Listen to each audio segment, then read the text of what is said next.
Valsad highway પર powder ભરેલું trailer પલટી મારી ગયું. જુઓ વિડીયો. વલસાડના ધરમપુર ચોકડી હાઈવે પર ખુરશી બનાવવા માટે વપરાતું પાવડર ભરેલું ટ્રેલર પલટી મારી જતાં હાઈવે પર ટ્રાફિક જામ થઈ ગયો હતો અને ટ્રેલર ચાલક ડ્રાઈવરને ગંભીર ઈજાઓ પહોંચતા તેને સારવાર માટે નજીકની હોસ્પિટલમાં ખસેડવામાં આવ્યો હતો.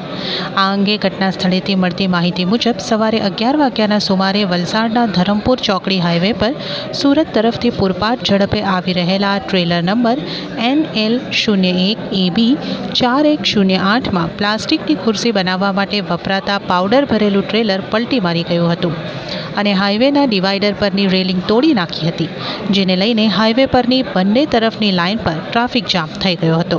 આ બનાવ અંગેની જાણ પોલીસ અને RNBના કર્મચારીઓને થતાં પલટી મારી ગયેલા ટ્રેલરને રસ્તા પરથી ખસેડવા માટે ક્રેનની મદદથી કામગીરી હાથ ધરવામાં આવી હતી. જ્યારે ટ્રેલર ચાલક ડ્રાઈવરને માથા અને પગના ભાગે ગંભીર ઈજાઓ પહોંચતા તેને 108 એમ્બ્યુલન્સમાં સારવાર માટે વલસાડની સિવિલ હોસ્પિટલમાં ખસેડવામાં આવ્યો હતો.